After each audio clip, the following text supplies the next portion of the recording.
মৰমৰ ছাত্ৰ ছাত্ৰীসকল, আমি তোমালোকৰ সমাজ বিজ্ঞান পাঠ্যপুথিৰ ৩ নম্বৰ পাঠ বসতি পাঠটো আমি আলোচনা কৰি আছিলোঁ। আমাৰ প্ৰায় সম্পূৰ্ণ হৈছে আলোচনা কৰি। এতিয়া আমাৰ আছিলে প্ৰশ্নাৱলীখিনি, হয়নে? এতিয়া প্ৰশ্নোত্তৰখিনি মই তোমালোকক আলোচনা কৰি দিছোঁ, তোমালোকে এইখিনি নোট কৰি ল'বা। এতিয়া তোমালোকৰ প্ৰথম অনুশীলনী প্ৰথমটো আছে খালী ঠাই পূৰ কৰা। ডেছ কৃষি কাৰ্য আৰম্ভ হোৱাৰ লগে লগে মানুহে একে ঠাইতে স্থায়ীভাৱে বসবাস কৰিবলৈ আৰম্ভ কৰিলে।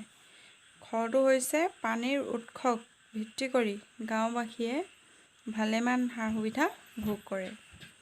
তৃতীয়তে আছে আলিবাট ৰেলপথ নদীৰ কাষে কাষে গঢ়ি উঠা বসতিক ৰৈখিক বসতি বোলে। চতুৰ্থতে আছে বৰ্তমান অসমত গাঁৱৰ সংখ্যা হ'ল 25,590খন। তোমালোকে দেখিছানে? এই উত্তৰখিনি তোমালোকে লিখি ল'বা। তাৰপিছত ২ নম্বৰ প্ৰশ্নটোত আছে শুদ্ধ উত্তৰটো বাছি উলিওৱা। ইয়াত আছে প্ৰথমটো আছে গ্ৰাম্য বসতিৰ মূল ভিত্তি হ'ল বেপাৰ বাণিজ্য, উদ্যোগ, কৃষি। আমি সকলোৱে জানো গাঁৱত কি কৰে, গাঁৱৰ লোকসকলে কি কৰে, কৃষিৰ ওপৰত নিৰ্ভৰ কৰি জীৱন নিৰ্বাহ কৰে। ইয়াৰ উত্তৰটো হ'ব কৃষি।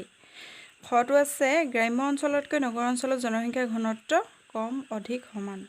নগৰ অঞ্চলত কি হয়, অধিক হয়, যিহেতু তাত কি হয়, সা সুবিধা বেছি, হয়নে? গটো আছে ভাৰতৰ প্ৰায় 70, 80, 60% লোকে গাঁৱত বাস কৰে। ইয়াত কি হয়, 70% লোকে গাঁৱত বাস কৰে। ঘৰটো আছে কোনো ঠাইত থোপ খাই থকা বসতিয়ে হ'ল ৰৈখিক কেন্দ্ৰীভূত পাতল বসতি। ইয়াত এতিয়া উত্তৰটো কি হ'ব, কেন্দ্ৰীভূত, কাৰণ আমি জানোৱেই য'ত এটা কেন্দ্ৰৰ নিচিনাকৈ মানে থোপ খাই থাকে।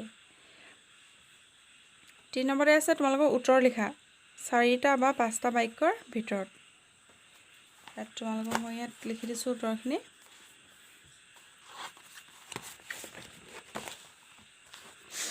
উত্তৰ লিখা।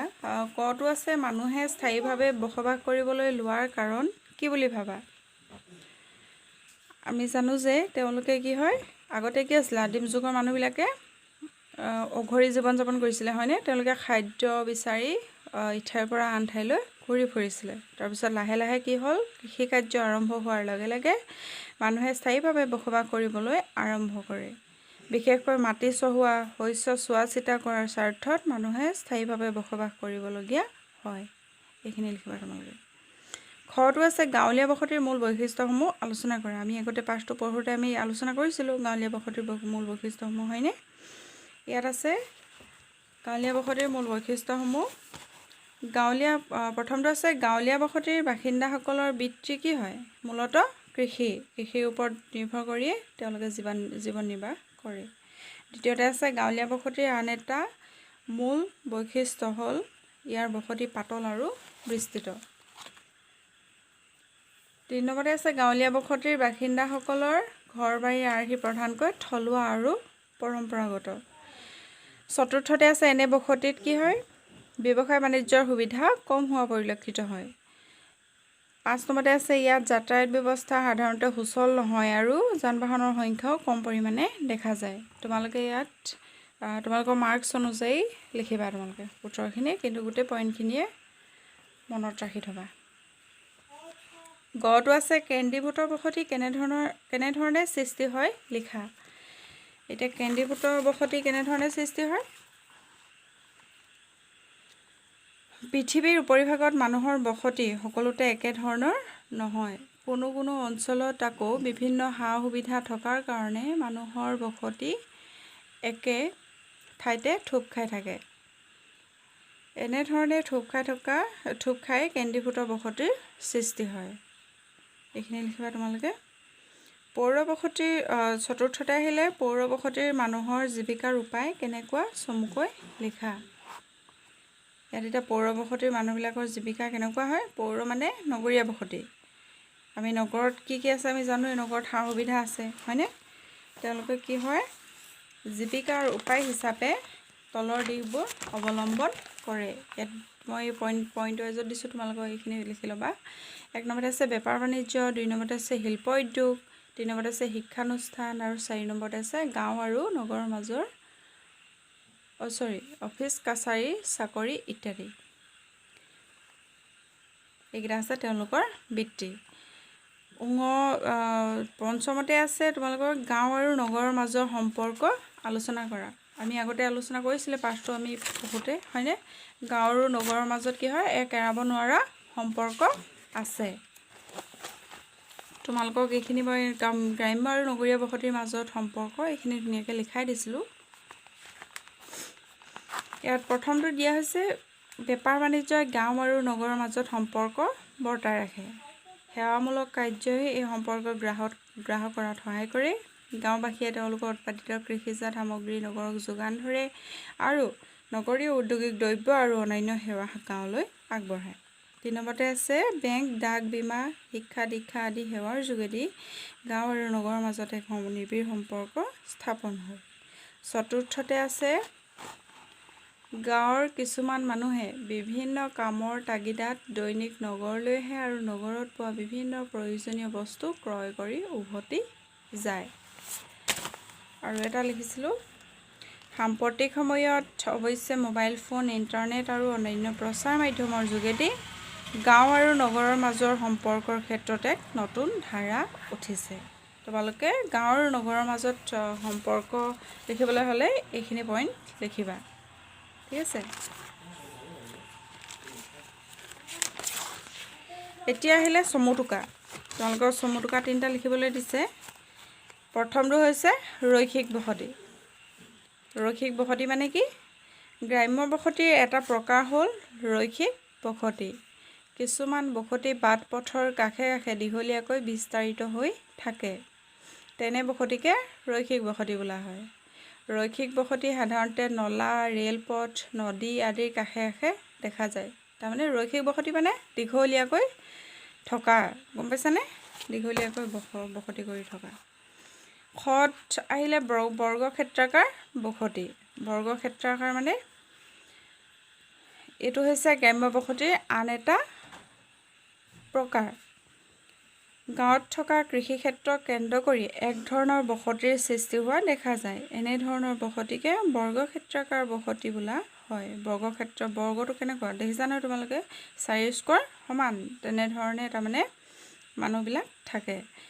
একে সংস্কৃতি, ভাষা, ধৰ্মৰ মানুহে এনেদৰে ধৰ্মস্থান বা নামঘৰ সাজি বসবাস কৰে। 3 নম্বৰতে আহিলে উচ্চভূমিৰ বসতি। উচ্চভূমিৰ বসতি কেনেকুৱা হয়? সাধাৰণতে স্থলভাগৰ ঢাল থিয় আৰু ভূপৃষ্ঠ ওখৰা মোখৰা হোৱাৰ বাবে ইয়াত কি হয়, বসতি পাতল। উদাহৰণস্বৰূপে কি আছিলে? অৰুণাচল প্ৰদেশ, মিজোৰাম, ছিকিম, হিমাচল প্ৰদেশ আৰু জম্মু আৰু কাশ্মীৰৰ ভূ-প্ৰকৃতি পৰ্বত পাহাৰ উপত্যকাৰে ভৰা আৰু ওখৰা মোখৰা হোৱাৰ বাবে তাত বসতি পাতল হোৱা দেখা যায়। তাৰমানে কি হয়, ইয়াত ওখৰা মোখৰা ঢাল থিয় মানে পাহাৰীয়া হোৱাৰ কাৰণে কি হয়, তাত বসতিটো পাতল হয়, গম পাইছেনে? উচ্চভূমিত বসতি কৰা মানুহে খেতিৰ বাবে ঠাই সলনি কৰে। এনে অঞ্চলত ধান, মাকৈ, তিল, আলু, কচু, শাক-পাচলি, মাটিকঁঠাল, কমলা আদিৰ খেতি কৰা হয়। উচ্চভূমিৰ মানুহে সাধাৰণতে পাহাৰৰ ঢালত চাংঘৰ নিৰ্মাণ কৰে। তেওঁলোকে চাংঘৰ নিৰ্মাণ কৰি থাকে। 5 নম্বৰতে আহিলে তোমালোকৰ পাৰ্থক্য লিখা। পাৰ্থক্য লিখিবলৈ দিছে।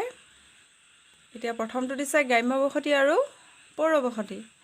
আমি জানো গ্ৰাম্য বসতি আৰু পৌৰ বসতিৰ মাজত কিছু সম্পৰ্ক থাকিলেও ইয়াৰ মাজত বহুতো ক্ষেত্ৰত কি হয়, পাৰ্থক্য দেখিবলৈ পোৱা যায়। এতিয়া তোমালোকৰ এইখিনি এনেকৈ ভাগ কৰি দিছোঁ মই, গ্ৰাম্য বসতি আৰু পৌৰ বসতি, তেতিয়া তোমালোকৰ সুবিধা হ'ব।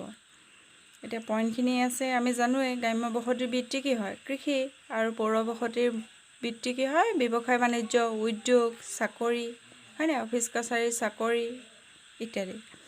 দ্বিতীয়তে আছে গ্ৰাম্য বসতি কি হয়, পাতল আৰু বিস্তৃত, আৰু পৌৰ বসতিৰ বসতি ঘন আৰু স্তূপীকৃত।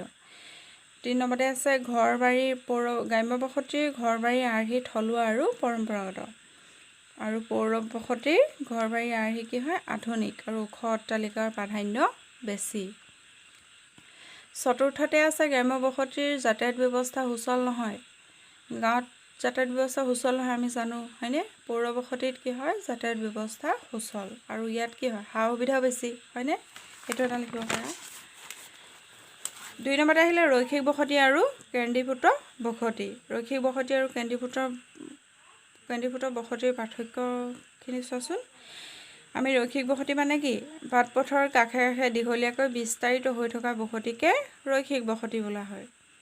আৰু কেন্দ্ৰীভূত বসতি একে ঠাইতে থোপ খাই থকা বসতিকে কেন্দ্ৰীভূত বসতি বুলি কোৱা হয়। গত আহিলে উচ্চভূমিৰ বসতি আৰু নিম্নভূমিৰ বসতি। উচ্চভূমিৰ বসতি কি হয়? ইয়াৰ স্থলভাগৰ ঢাল থিয় আৰু ভূপৃষ্ঠ ওখোৰা মোখোৰা আৰু নিম্নভূমিৰ স্থলভাগ কি হয় সমতল বা সমান। দ্বিতীয়তে আহিলে উচ্চভূমিত বসতি পাতল আৰু নিম্নভূমিত বসতি ঘন। এইখিনি তোমালোকে মনত ৰাখিবা আৰু পইণ্ট ৱাইজত দিছোঁ তোমালোকৰ যাতে মনত থাকে আৰু সুবিধা হয়। তোমালোকে আৰু পৰীক্ষাত লিখিলেও পইণ্টত লিখিবা তেতিয়া ভাল হয়। বুজি পাইছানে? আজিলৈ ইমানেই আছিলে। তোমালোকৰ এই বসতিৰ পাঠটো শেষ হৈছে ইতিমধ্যে। আমি পাছৰ ভিডিঅ'ত আমি নেক্সট লেচনটো আমি আলোচনা কৰিম। ধন্যবাদ।